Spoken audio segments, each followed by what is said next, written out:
Carry a Bible inward, God. There'll be raptures when you are done. Let your wrathful finger breath slay mankind once more.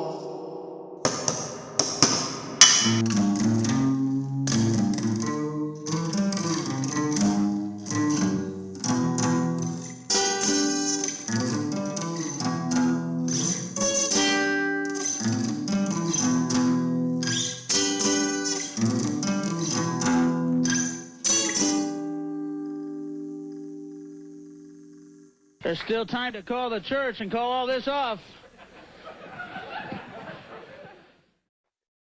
What's up, everybody? Dreadful Rick here. Another year, another Good Friday Easter season. So I did one of these videos last year, and I decided to just kind of continue on this theme and do another one this year, of course. So here we are. So what does this consist of?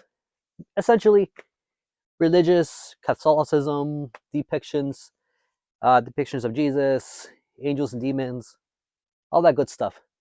So a lot of us who are into metal, been into metal for a while, we're bound to be familiar with a lot of this. It's kind of a recurring theme, with extreme music, I suppose, in general. So love or hate religion, either way. You could be deicide, you could be striper, right? I'm not taking a particular stance on any one way. So I just pulled in some random things that I thought would be cool to show and just talk about and just enlighten you all. Why not, right? Personally, I've had a religious upbringing. A lot of you guys, I talked to in the VC, who had zero religion in your lives, and so I'm always curious how, seeing those perspectives, those who see this kind of thing, which is kind of unavoidable if you're collecting metal to run into these religious elements, which I'm sure there is zero feeling to a lot of this. It's just pure entertainment. Where some of us who had a religious upbringing probably have a more personal attachment to some of the stuff. Just for sake of memory, I just taken it back to those days, when we were either altar boys, taking our communion, and that kind of thing. I've done the Sunday school thing. I've gone to church on Sundays growing up, so I'm very, very familiar with that side of things. Nowadays, I'm not so much what you call a practicing Catholic. It'd be very awkward, considering some of the stuff I talk about and show on this channel. And I'd be curious to know some of you who have this background, especially if you're from a country culture where this is very prevalent and very kind of thrown in your face. And despite all that, you still are into extreme music and a lot of things like this. So this particular season, Easter season, Good Friday, it's always comes to mind.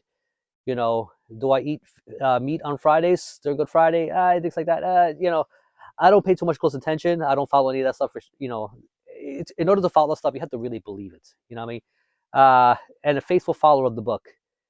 Yeah, I would get an F grade for that. Let's just say. So anyway, let's just see what we got here. It should be fun. So grab yourself a cup of coffee or beer, whatever you got in your hand, and have a little fun here. First up, this is a one-woman black metal project out of the Ukraine. She goes by, her name is Ledita Arndt. She doesn't use any of those monikers like Countess or Lord or, whatever, these other black metal guys or gals tend to use for their names. So, but really cool. 3-song EP. And she put out one full length so far, her only full length, called The Shadow back in 2017. And I know she put out an EP last year called The Mystic Fields. So this is a 2020 drop, her second EP, Phantoms of God. And so this is a vinyl put out by Gems Label, follow up a year later, about 2021. But here we have Eve with the snake and the apple. So I believe this is something that's very known as far as the lore of the Bible. So those of you who aren't even religious should still be very well aware of the whole reasoning behind this temptation of the apple and what led up to the sins of man and all those other stuff by the seduction of the woman tempting Adam and that kind of thing. So really cool release. So there she is back there. 3-song EP. So like I said, it's Eternal Agony, Phantoms of God, the title track. in the Arms of Fate. Her stuff is pretty much it's very harsh, but also it tends to lean more towards she takes liberties to go very experimental too with her sound. It's hard to really pigeon her into one particular thing. I mean, it's very easy to say, well, if you like Holder, I do hear some elements of that, some influences of Cadaverius stuff. I think of Old Opera 9, maybe not so symphonic, but she does take time to put atmosphere, some tremolo riffing and other things in there. She can get very, very harsh and cold with her sound. This one's so again like a 3-song. This is her logo, which I think it's this side up. Silk screen is there in the back. So yeah, so it's just the one playing side. Yeah, pretty cool. Definitely check it out. I would say start with any of her releases, really. I have no particular favorite. I do really like this 3-song EP, very easy to get and get out. So if you need something to just dip your toes in and see what's going on here, this wouldn't be a bad spot to begin with. It's hard to bring up Christianity and extreme music and whatnot without bringing up Jesus Christ. So one band that did it quite frequently and did it a lot is Christian Death, of course. I'm sure some of you are major fans of this band. Maybe some of you not so much. Even if you are a fan of Christian Death, maybe there's a particular part of Christian Death you are fond of. I know a lot of you are into the Ross Williams era. So this one here I'm going to show tonight. It's one of the Valor albums. So as you guys know, he kind of took over the band once Roz was departed from the band, whether willingly or not. That's up for debate. Again, it's a very iffy, long-winded storyline. It's very sad, actually, how everything came about. But anyway, so that's another video, another history to go over. So this is their 88 release, which is the third one of Valor. I know he started out with Atrocities, Full On, the Scriptures, and then this one with Sex, Drugs, and Jesus Christ. So why am I showing this one? So I pulled this one because, first of all, this doesn't have their logo or anything on the cover. It's which makes the impact of the imagery a lot more profound. And the fact that it's depicted this way. We have sort of Jesus with the with the syringe and everything else. It's pretty messed up when you really think about it. So here is these guys were definitely looking to don't not hold any bars and make a statement with this, and boy did they. I know they were canceled from a lot of shows and banned from places due to this release. I think particularly in the Boston area during that time. So this right here is a reissue. Season of Mist not too long ago reissued a lot of their stuff, so I guess they got their license to do many of their releases, which is cool. I actually picked up a few of their the CD sets collection of the material. So just came with a insert and nothing special as far as color, just their logo and whatnot. So yeah, pretty graphic, pretty messed up. Like the tracks, Jesus Was the Sugar is probably one of my favorites here. Erection, Incendiary Lover. Incendiary Lover is very catchy. So if you can check out this album, definitely check out those 3 tracks. So here's a band from the UK. Actually, I don't hear anybody bring up this band very much. They put out quite a few releases. They've been active since, the late, early 2010s, something like that. I'm not quite sure. So this is their second album called The Power. And it's got the depiction here of a Jesus fish. Yeah, symbol getting crushed by this demon thing. So this is their album, The Power. And there's actually quite a lot going on here. So if you look very closely, yeah. So it looks like the earth is kind of splitting up, which I suppose is a depiction of the rapture, in some way. There is some people making some accusations, some skeletons holding up a flag. Yeah, I'm not sure what to make of it, but it's a cool album. Yeah, these guys. Here they are back here, and I like the treatment with the. I don't know if you can tell in the light here, but it's got a nice kind of a bit of a bevel here, kind of give a bit of see, it kind of gives a bit of that texture. So nice little treatment there. This was put out by Dumentia Records, which were very prevalent with releases in the 2010s, and then they kind of disappeared for a while. It looks like they're putting out releases again, so it's pretty cool. These guys pretty much focus on war and one as far as their themes. You can hear quite a bit of a both Thorn influence, even some other bands. Yeah, like behind the straight death metal, there are moments where you hear elements of punkiness and crust, just kind of sprinkled in here and there with their sound. So I think of like the first Bolt Thrower album. you know, so I do get that. I do get those vibes. Uh, yeah, really cool band. I wish more people talked about them. I think the last album was "Give War a Chance," so and that was a interesting piece of artwork too with it. So yeah, Ravens Creed. If you guys haven't checked them out, definitely check out this album. I enjoyed it very much.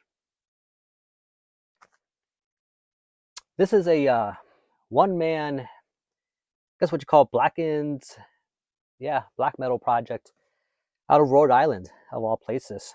So this is Cemetery Lights, and fellow goes by the name of The Corpse, and he put out quite a few releases. So this is the second EP, which is probably my favorite material put out by him, and I think one of the strongest tracks he's put out. Although I did release an album last year, a full length, second full length called Consumption, which is also very good. So this is The Church on the Island, and it put out by Nuclear War Now. So 6 tracks, and this covers quite a bit of history. So if we are talking about the church on the island, so it just came with this lyric sheet here. So it's a depiction of this right here. If you can't see it very well on the cover, it is La Sainte, La Sainte Michel, which resides in France. So particularly in the Normandy area, so up in the northwest part of France. So this is it's literally an island, and when the tide comes in, the island is more pronounced, and so you see this area, and at the very top sits a gigantic church. But this right here is a whole community. You got a whole town, a whole bunch of stuff going on.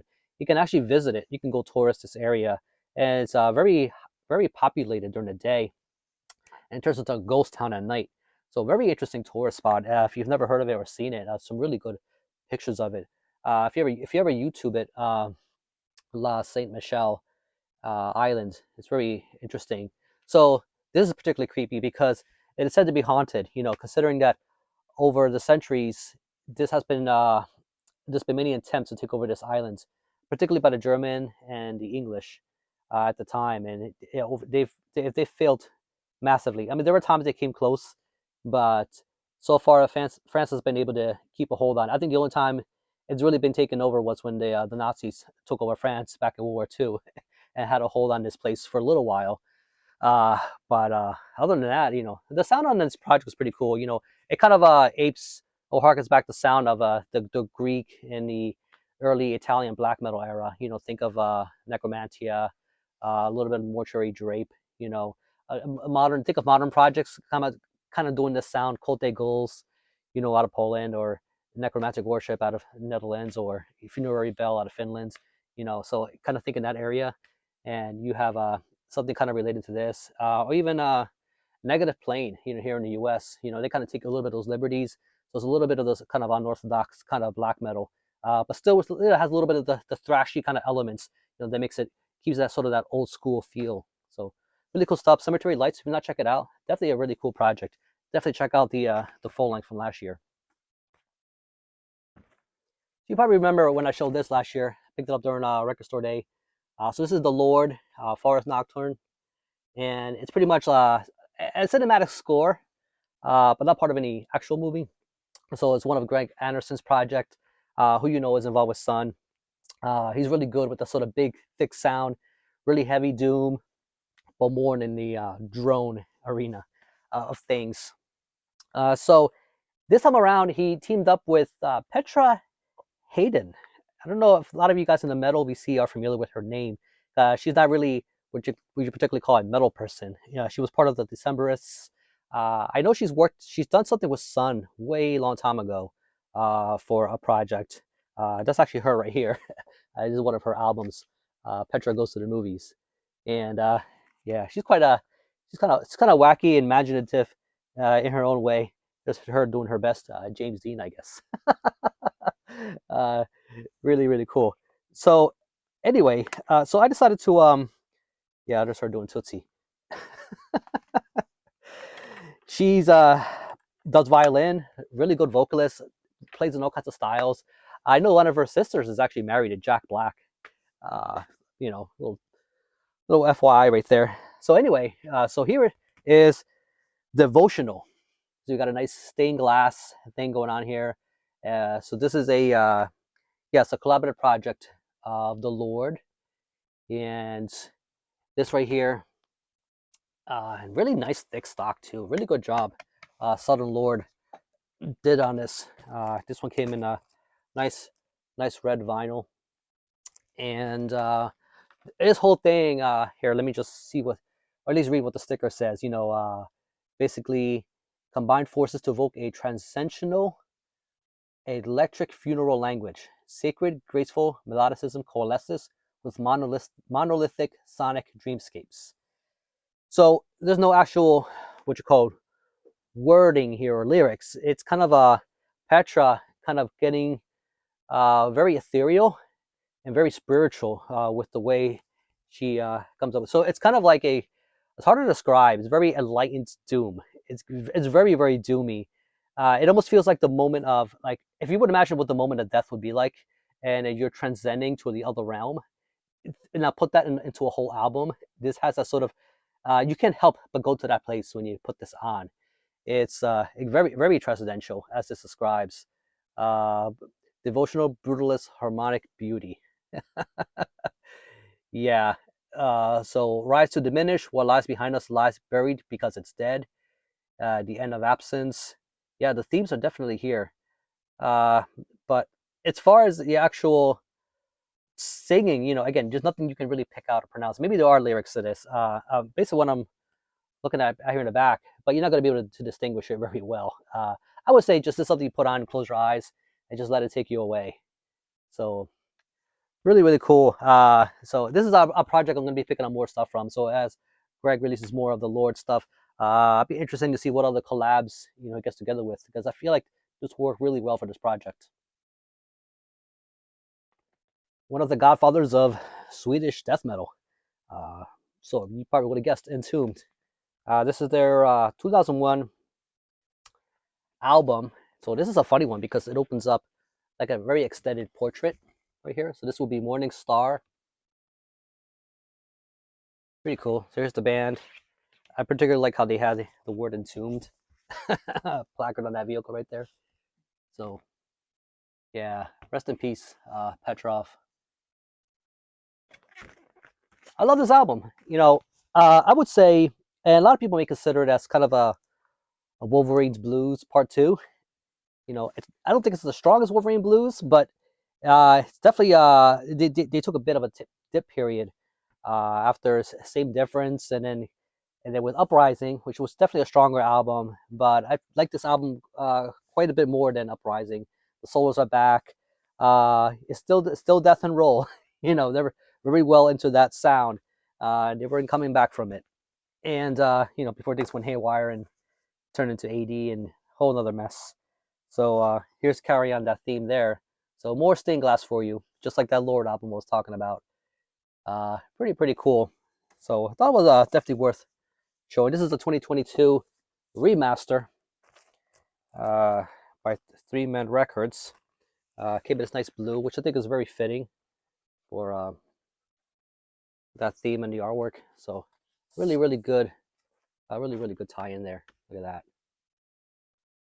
So yeah, Morning Star. So if you have not gone this far in the Entombed discography, stop that Left Hand Path, maybe even at Wolverine's Blues, you know, decide to just kind of skip the rest of the 90s, come back and definitely check this one out. So if you love Wolverine Blues, I don't see why you wouldn't like this one. So there's my take on it. Here's a project I almost hear nobody talk about. I think the only person I kind of noticed cheerlead this band has been Adam Schnell, you know, over his channel, and that is Impure. So it's a two-man outfit. I think it's shared locations. One is based out of New York, another one out of Missouri. And yeah, so this is their first and only full length, dropped in 2019, called Satan's Eclipse. So I think this is one of the few depictions I can see of Jesus' death that doesn't involve an actual crucifixion. Instead, we see him kind of hanging here. I guess maybe it worked better for that eclipse effect. I don't know. So Chaos Records, based out of Mexico. This was a pain in the ass to get. I remember putting this order in. I particularly wanted the red one because I feel like if it felt really strong, it would have worked with this theme. And Chaos had a hard time getting this out to people. I remember waiting a long time to get this. Really, really nice red, which I think really worked for this particular thing. I particularly like that label. I mean, look at that thing. So they followed this up with an EP just called Damned. So I decided to show it because they kind of go together. So it's a bit of an aftermath of this first album cover. So yeah, we have this and this. So here is where he kind of slipped from the noose. Yeah, I don't know if somebody put butter in the noose or whatever. Here's a big old noose in the back. So that is the noose of the day. Yeah, it's even got a Slayer cover, Fight Till Death. Yeah, you can tell these guys worship that Show No Mercy album. You hear a lot of Slayer influence in this, but I would say it's like, you get that black and thrash effect. Back when that genre wasn't so defined and lines were blurred between first wave black metal and thrash. So it definitely ate that sound. I hear a little bit of Aris Kingdom in there. So being from that sort of that Midwest kind of area, I think a lot of the bands have that certain kind of sound. So you definitely hear a lot of that kind of thing in here. This was not put up by Chaos Records. This one here was put up by Weird War Records, WIRD, War. I don't think they put out a lot of stuff. This is one of the few things that they've actually released on their own, which is pretty cool. But if you're not checked out Impure, definitely check them out. They put out another EP after that, or they call Conjurations. There might have been compilation. I'm not sure. And then, the Carrion Feast. So that's a 7-inch, which I do have. I didn't follow pulling that one. But this is a band that I know that started playing live again, and I want to see them come to my area. So I definitely would love to see them live. But these guys are definitely dark. They do know when to be doomy. They know when to be fast. For just a 2-piece outfit, very impressive. Impure, definitely good shit. Check them out. How about something obscure? So this is something from, I want to say late 80s, about 87, 88, something like that. This is a 2-piece outfit. I guess you could say it's goth, death rock kind of style. It's the Funeral Factory, and this is their EP mini album, Living with Ghosts. So you kind of have this fella right there on the cover, and it's put out by Small Horse Big Apple Records. Yeah, and they kind of go by the names. So we got we've got Those Who Died, 1914, 1918, which I guess it's World War One. I'm not sure what they're implying there. 2 members, Religion Dark and Religion White, is their names. So it's a man-woman duo. Though I've seen footage of live shows, I guess they had session or live members also help out with playing some of the material. So yeah, really haunting, chilling stuff right here. They don't have a whole lot of releases. I think they put out one other thing after this, and the easiest way to get the material, because this is the only pressing that I know of that came out. So the original 88, no other pressings that I'm familiar with has come out. So if you find this at the record store somewhere, definitely grab it. It's really good. It's what do you call it? Again, it's very eerie, very chilling kind of stuff. The one song, what's it called? People Need to Be Killed. Was the second? People Need to Be Killed. Yeah, I'll leave a YouTube link if I can find it. It's the creepiest shit. There's So Elvis, which is again very, very, very eerie. Heartbreak Hotel. It's supposed to be a cover of that Elvis song. It sounds nothing like that Elvis song though. It's very slowed down, very depressing. It's just haunting overall. But I enjoyed it for what it was. So both 2 sides. You got the white side and dark side, as mentioned here. Really good stuff. Like I said, the easiest way to get the material is to just grab that. They put out a CD compilation of all their stuff.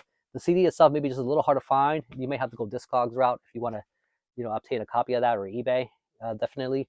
But yeah, the Funeral Factory. You find this around, definitely check it out. These guys, they never became the big name that I thought they should have been. I think they just needed to release more material. I'm not sure what happened or why they didn't. But they've been known to open up for Sisters of Mercy, Skinny Puppy, those kind of groups at the time, which is not a small feat. But that's really cool. Thought it was worth bringing up. Well, something not so obscure. You guys know this project very well, actually.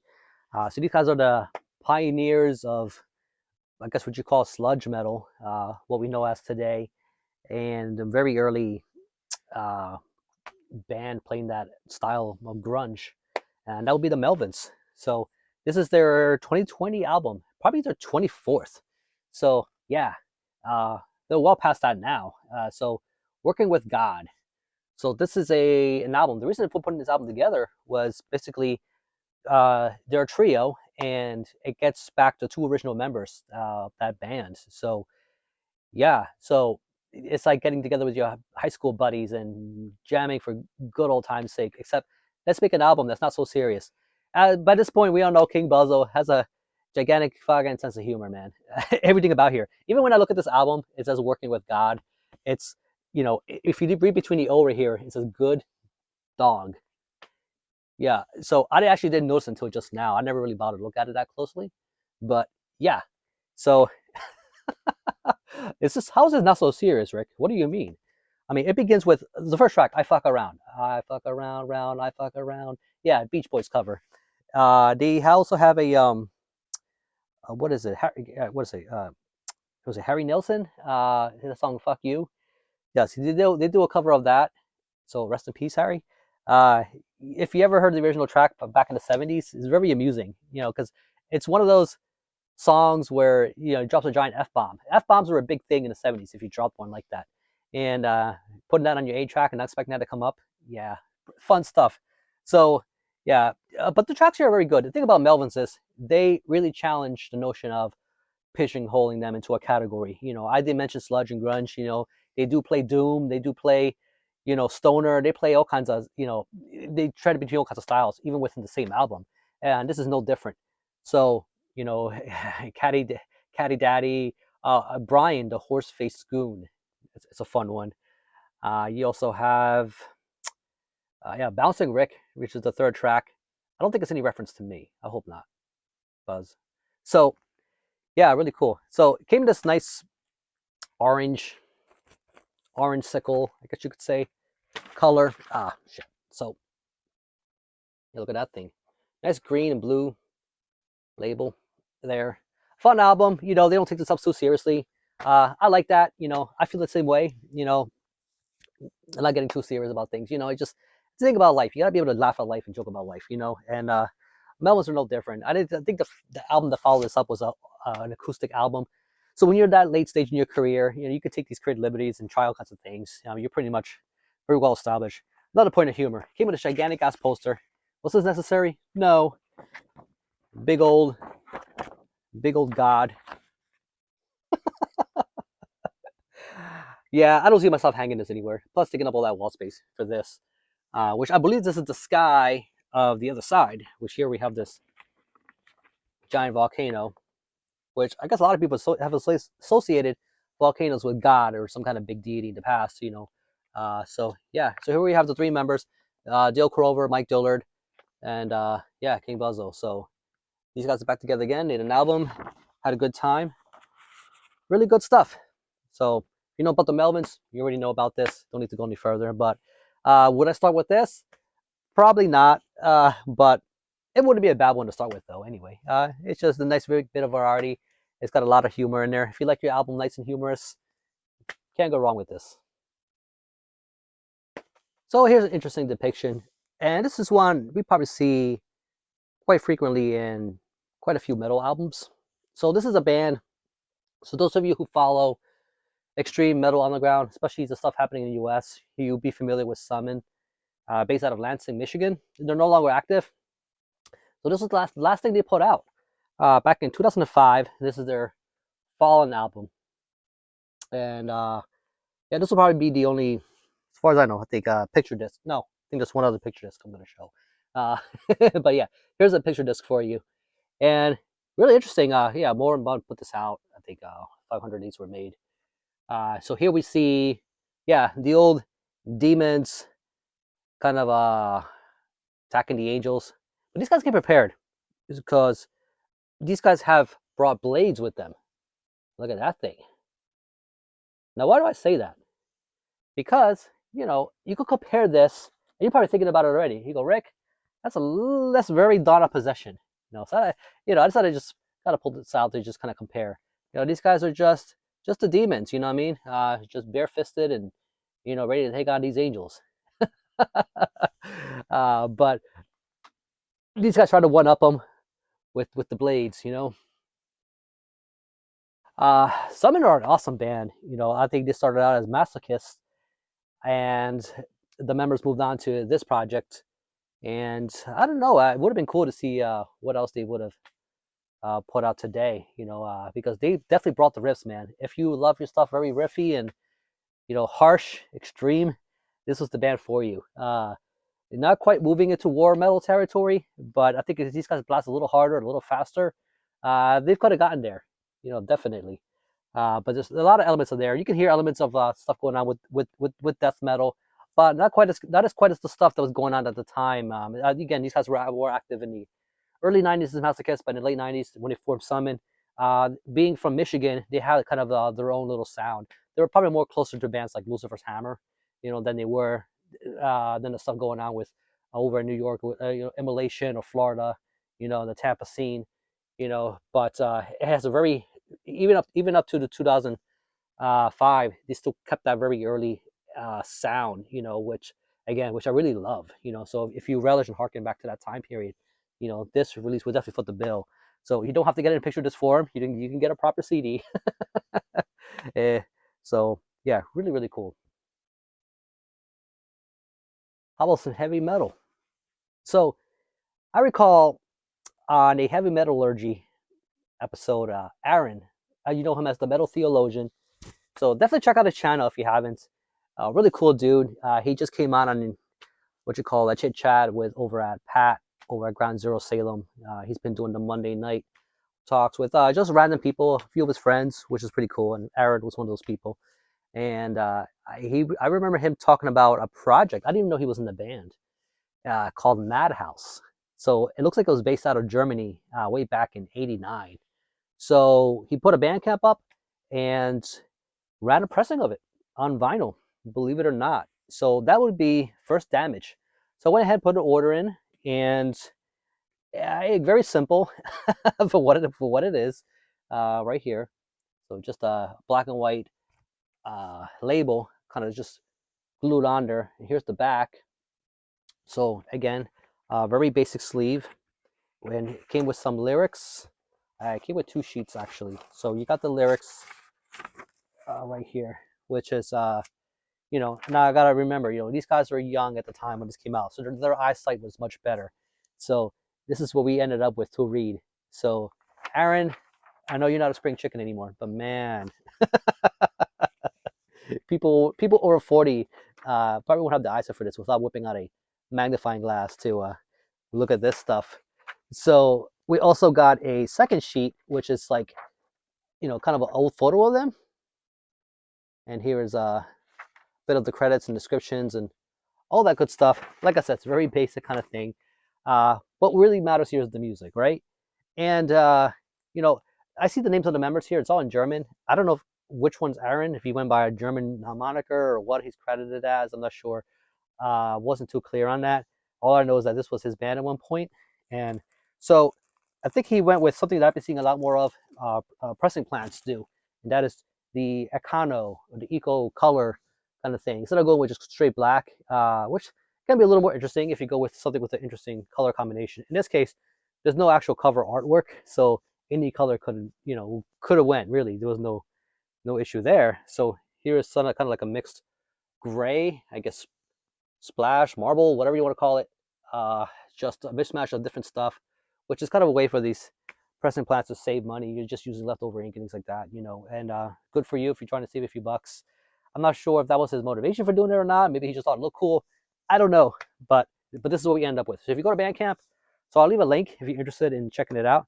Now, as far as the music goes, yeah, very straightforward. You can tell these guys were listening to a lot of the traditional heavy metal, new wave of British heavy metal. You hear all these influences in here. very riffy. So there's solos in here, those kinds of things. But with all that, you can still tell very much it's a demo. It's not something that you could tell wasn't done in some multi-million-dollar studio. Not like these are a bunch of guys who just got together and decided to jam and form a band, and then again, it wasn't very long lived. But it's cool that they were able to capture something from that time period of their youth. And but it's really good stuff. I really did enjoy what was here. Too bad you can't really sample the tracks on the Bandcamp. You just have to pretty much order the vinyl straight away. I think you might be able to hop on YouTube, maybe check out a few samples. If you're not sure if it's something you want to still check out or not, or but this right here, oh shit. So I think he pressed about 300 of these. It's not like he has a gigantic warehouse full of these things, So this one is yeah, I think it says 6 out of 300 on this copy. So I'm not sure exactly how many of these he has remaining, but yeah. Another cool thing about this is it's got this label, right? So you got this sort of beer with a cross. Pretty cool. So kind of started to create his own imprint or label, strictly to put out this release. I think this is the only thing he put out under the moniker of Beer and Jesus Records. Look at that. So that is yeah, BJ1 catalog number. Yeah, BJ1, huh?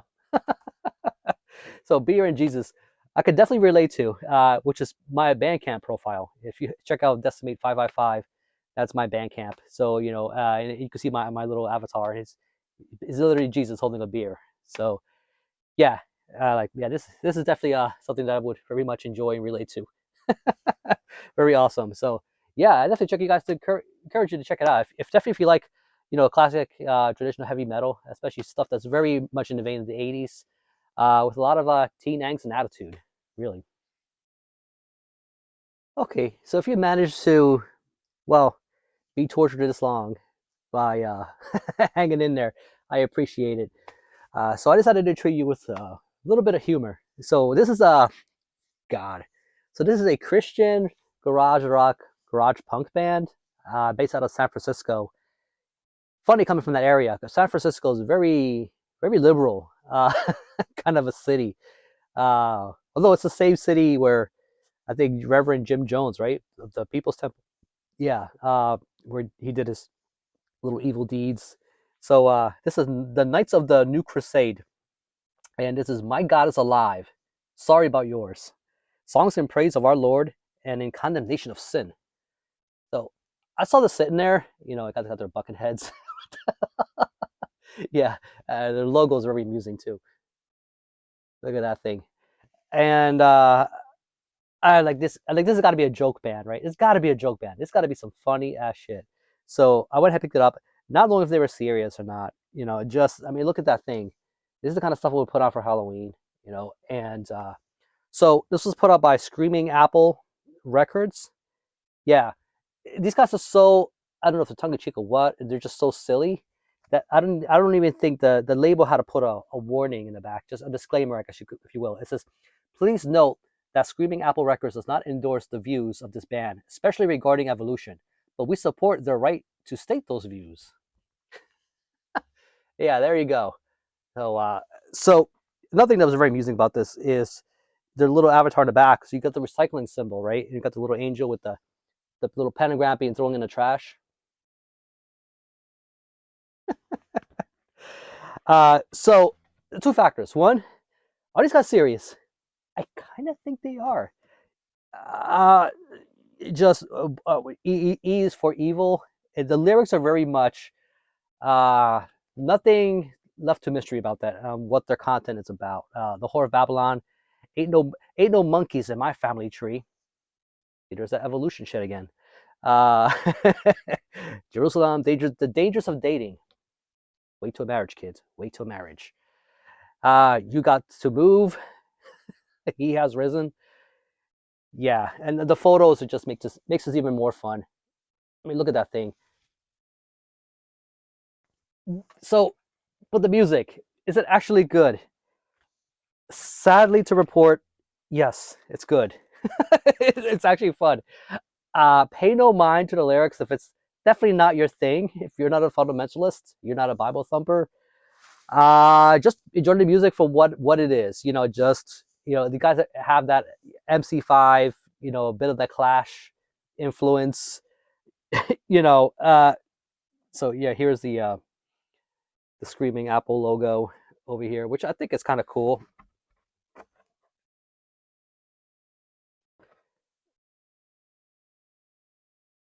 Definitely very shits and giggles kind of stuff. If you looking for something not so serious or not to take so serious, but just like some good old garage rock punk influence, these guys are actually not bad musicians. But I didn't think they needed to take the cheese up to that level that they did, or maybe they should have. I don't know. Knights of the New Crusade. So what's an extreme video showing religion elements and underground extreme metal without bringing up Nunslaughter? So last year, among the numerous splits that they have and everything else, I go, is this something that I should bring up or not? But this is a fun one, did the split with Fluids. I'm not sure if it's available in any other format. So as far as I know, it's just 7-inch, put out by Hell's Headbangers. And yeah, I think it came out digitally last year, and it's 7-inch dropped this year, as far as I know. So I got this pretty recently. Good stuff, man. Nunslaughter doing what they always do. You know what they sound like. It's that flavor of possessed meets sarcophago, kind of stuff. It's so here we have these sort of undead nuns holding well, literally Jesus' head on a platter. And I found the Fluid side pretty interesting too. So if you're into Fluids, really good band out of Arizona. Brendan Westermeyer, who is also it's involved with Thorn, another cool video, cool band that I believe that oh, what you call it, Drunken Metalhead, Logan, did a video recently on Thorn, which is you know what? I'll leave a video. I'll leave a link to that too, so if you want to know a little more about them. But pretty cool, interesting split. Because Fluids is more, they go more in that gore side of things. A gore, kind of disgusting, filthy side of stuff. Whereas Nunslaughter are death metal, and they kind of dread that around, but they have a very, very different kind of sound. But the thing about Nunslaughter is they do splits with everybody, man. It's like I think they'd rather do that kind of thing than put out a full length. It's like they'll put out a whole bunch of EPs and stuff before you ever see a full length from this band. I mean, they put them out often enough, I guess, if you will. But yeah, really cool. I also dig that artwork. Nothing interesting going on with the label. It's not a picture disc or anything like that. So yeah, so definitely pick it up if you see it around. So I got 3 CDs. I have not pulled in these CDs yet, so I'm just gonna go through them real quick in order to just avoid this video going a little too long. First band up, it's from Arizona, actually. Band's no longer active. They put out about, I believe, 4 full lengths. So this is their second full length, and God Was Created. Pulling in that God theme, but it said they use this alien demon thing. Band's called Vehemence. Right here. Excellent death metal. Metal Blade put this out back in the day, and I would put this towards the melodic side of death metal. Very creative melodic death metal. A lot of really interesting ideas. It's definitely, if you listen to a lot of the metal death, At the Gates, the Swedish guys, right, In Flames and that kind of thing. These guys are very different. If you're looking for something a little refreshing, yeah, or even if you're not particularly huge on melodic death metal, it's probably because you associate it with a certain kind of brand and sound. These guys are their own animal, really. It's almost like the same reason people go to something like Intestine Ballism, out of Japan. So kind of take that idea, but put it through an American filter. So it's really, really good. I know that I don't believe this came out on vinyl. 2002, as far as I know, this didn't exist on vinyl. So I know that recently Metal Bleed has reissued this, and you can finally get it on vinyl. So I'm still debating. I'm on the fence whether it's already got the CD copy, and it's a really nice copy too. So if you actually check this out, it's kind of hologrammy there. I don't know if you can tell through the camera here, but it's a really, really interesting reproduction. Very gory. You got tracks here like Made for Her Jesus, Christ, I fucking hate you. Yeah, so this is one of those yeah, hate Christianity things. The last fantasy of Christ. God was creative. So yeah, so you got tracks like that, and nothing much going on with the lyrics here. But I mean, if you're gonna get it on vinyl, the big benefit would be you would actually read these words on here. Everything is like on 4-point font, and I don't get the meaning why they do that. You know, having to force us. And if you could put a 4-point font on this thing, why use such a dark background to make it even more difficult, or not dark enough? What I mean is to make this even kind of give it a little more clarity. Very interesting image here. Not sure what's going on there, uh, but yeah, a lot of crazy grossness and things happening here. Yeah, like look at that thing. Some lady getting disemboweled there. Um, Over here we have a couple heathens butcher that poor woman there. Yeah, yeah. So it's pretty nasty, pretty extreme stuff. Definitely worth owning if you don't have this one. This is probably my favorite out of the stuff they put out. But definitely good stuff. Next one here is this is more like a sleaze rock, really. Sleaze heavy rock. Probably not full blown out metal. It's kind of in a, I don't know, I get in the school of Motorhead. You know, maybe some Tank. So, and I think this is some of the better band. This was one of the better bands doing this. No longer active. This is the last thing they put out in 2012. So I'm talking about Super Christ. And the last album they put out was Holy Shit. Yeah, it's literally called Holy Shit. And there's a literal holy shit in here, which I will show you in a minute. Uh, Hell's Had Bangers put this out back in 2012. So interesting CD, very basic. Inertia, holy shit. Yeah. Again, I like the simple CD treatment there. It kind of goes well with the stained glass kind of art aesthetic happening here. But yeah, fun stuff. So as you guys know, Chris Black was involved with this. Who's now you probably know him from Dawnbringer. Really good kind of I guess black and heavy metal, and he's also in Pharaoh. Really good power metal. High Spirits. So I feel like this is more of a High Spirits is more of a successor to something like this, without the sleazy edge to it. But really cool project. I mean, if you like this kind of thing, you like your Midnights, and, that kind of stuff. This is definitely something I think that it's in that camp that you would enjoy. But really cool. And the last thing here, as far as the CDs go, so I got this from Marty Worm as part of a VCLT. So first time showing it on camera. So thank you, Marty. And I enjoyed this very much. So this is Blasphemer. I didn't know anything about these guys. So this is a black metal band out of Italy. And this was I think the last thing they put out, as far as I know. Just dropped in 2020. Or it might be the next last thing they put out. So this is the 6th hour. And here is kind of a Jesus right here depicted looking into, it looks like a ray of darkness or light shining through darkness. I'm not quite sure. And the 6th hour, which I don't know if you guys know, but the 6th hour kind of goes to the Jewish timetable. Jesus was a Jew, right? So the 6th hour is when he's on the cross and he's praying to God, and the world goes dark. The entire world goes dark up to the 9th hour. And the 9th hour is when he dies.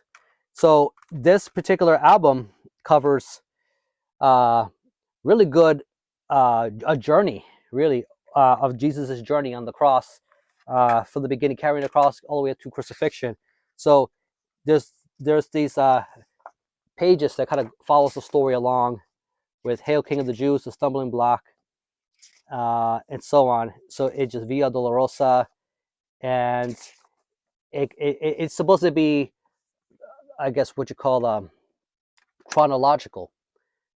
So the songs kind of go in order, explaining the journey of INRI.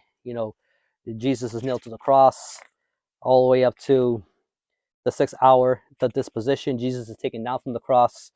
Jesus is laid to rest, and so on and so forth. Very blasty, dark moments of melodicism. Pretty creative too.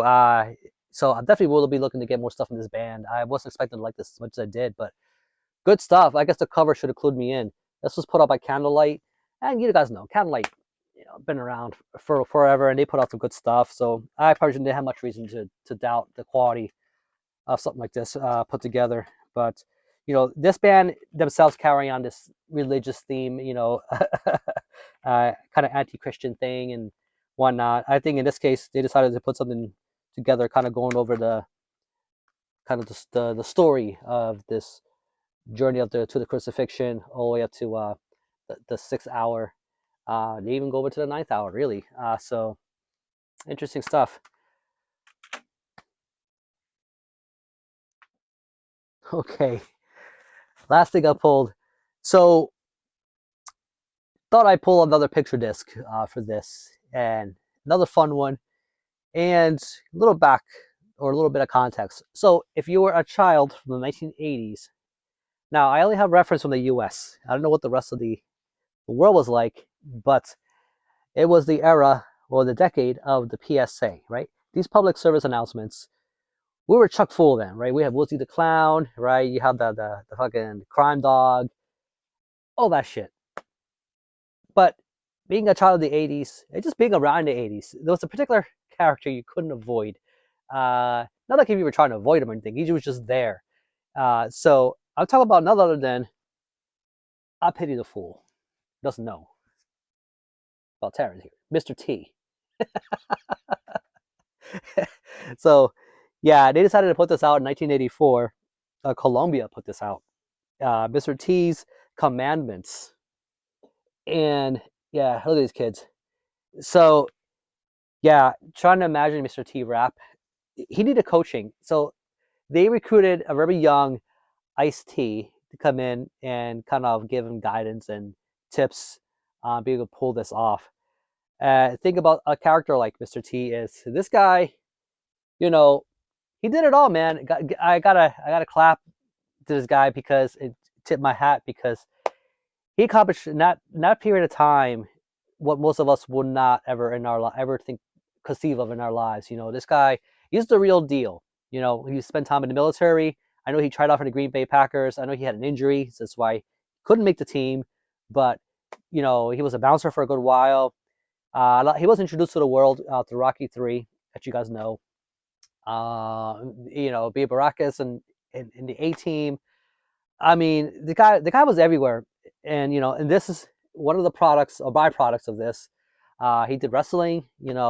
I know he got contempt from the other wrestlers because they felt like he didn't really pay his dues. He kind of just showed up. He said, "I'm going to just kick your asses." I think he showed up with his boxing character like in the Rocky movies.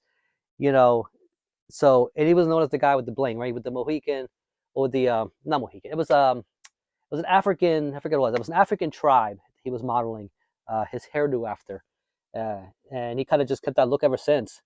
The bling and the jewelry, he obtained those. I think his story was, being at the bouncer in the nightclub, people would always get kicked out, whatever, or just high roller players would always leave this jewelry behind. He would just hold on to them, and a lot of people are too afraid to come back and retrieve their stuff, because he's a very intimidating guy, especially getting kicked out of these clubs, or whatever. It's just not a very pleasant experience. So I'm sure a lot of them just were not looking to come back and retrieve their shit again. So Mr. T here kept a lot of this stuff over the years. He stopped wearing this stuff. I think when Hurricane Katrina happened, he kind of felt a bit, he felt a bit like a fool, kind of walking around with all his bling. Meanwhile, all these people are starving and didn't have housing and all the other stuff. It's like, yeah, it kind of seems a little hypocritical. But the second side here is interesting. So again, if you looking for the straight and narrow of life and set your life straight, looking to be a born again or anything like that, he gave you a little roadmap. So there's a little roadmap here. Again, coming from a guy who can't wear, matching socks and decent pair of shoes that are not so worn. I don't know what statement he was trying to make there, but you got the do's and don'ts. So say yes to stars, hearts. You got a picture of this sort of family unit there, ribbon, this sort of the biblical. Oh yeah, and the A+. Got to do the A+, right? You got some plants. You got some music there. I didn't say what kind of music though. So I guess Slayer qualifies. Venom. And then you have the don'ts, right? So then you have, say no to the injections, the crack pipe right there. I guess he's got alcohol there. Uh, the marijuana. Did you have to go to marijuana leaf? I'm doing a 420 video, right, this year, and this would not look good, Mr. T. I got to do the 420 video, and that marijuana leaf, I disapprove of, man. Come on, that's just smoking. It's got smoking there. Uh, yeah, PCP. You got the stranger with the lollipop. uh, yeah, so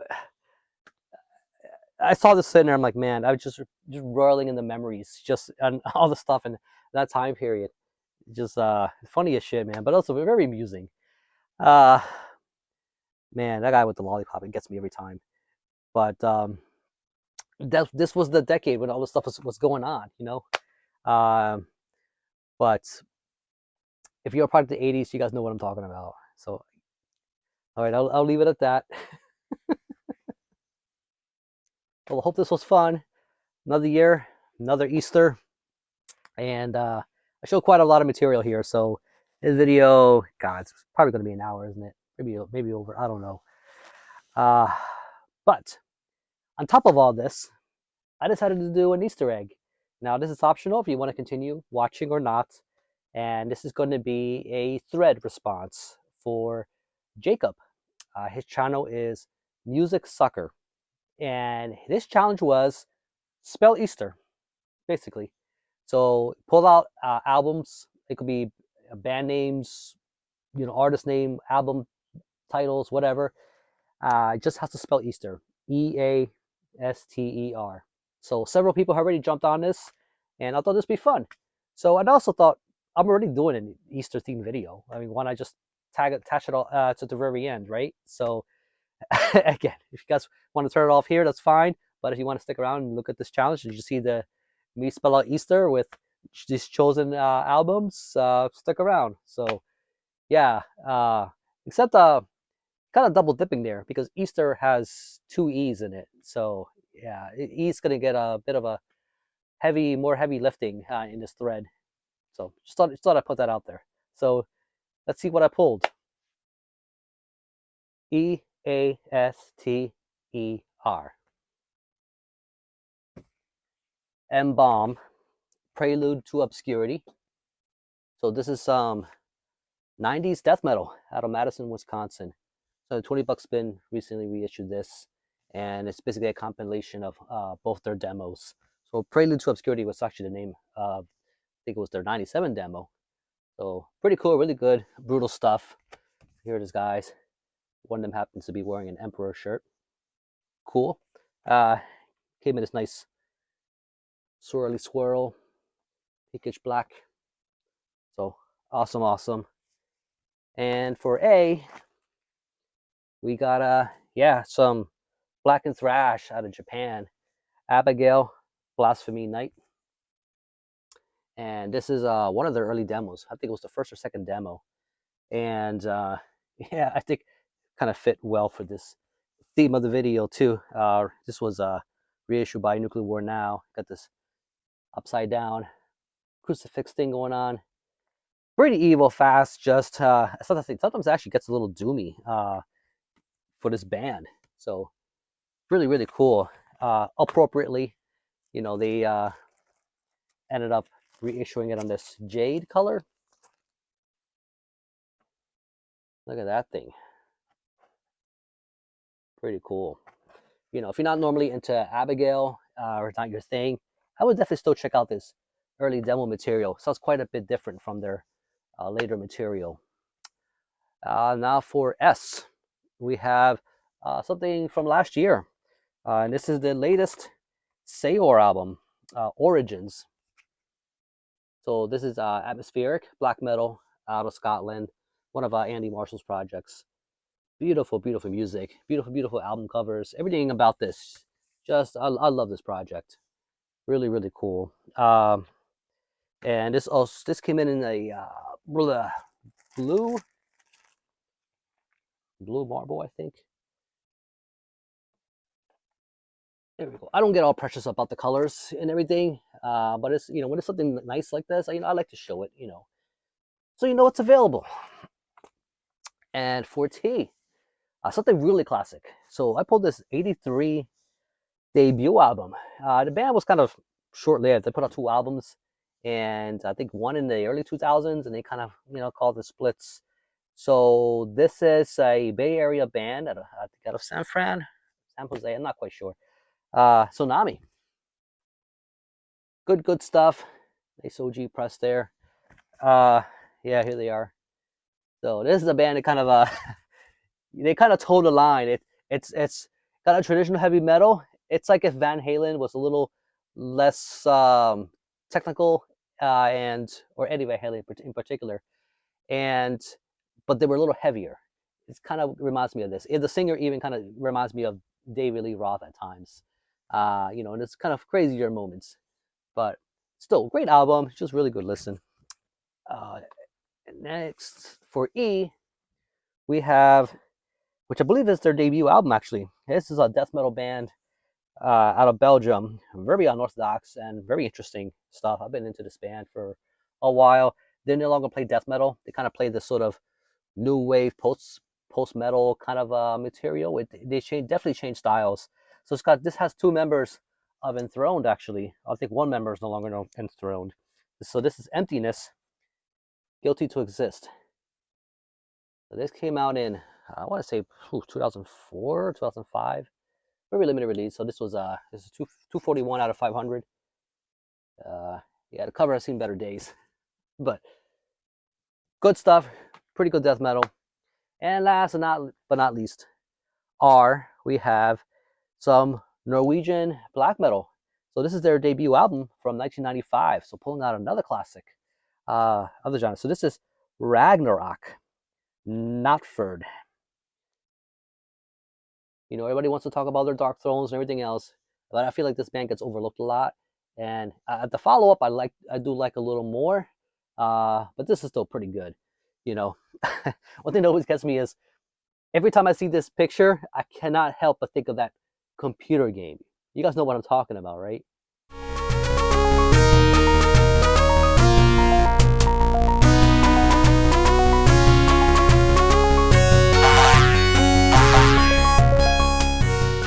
Yeah, that one.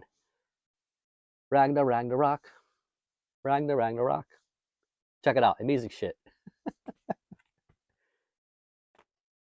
Well, thanks for sticking around for the challenge. This was fun. I should have mentioned in the beginning that the whole point to the thread is also to help Jacob get to 100 subscribers. So as of this recording, he's at 98. I was the 97th subscriber. I was subscribed to him, I believe, before, but he changed his channel name. So somehow maybe that knocked me out of I'm not sure how this YouTube thing works. But those are the 5 albums that spell Easter. So hope you all enjoyed it. Hope you all enjoyed the Easter video and all that good stuff. So I'll catch you on the next one. And as you guys know, keep it dreadful.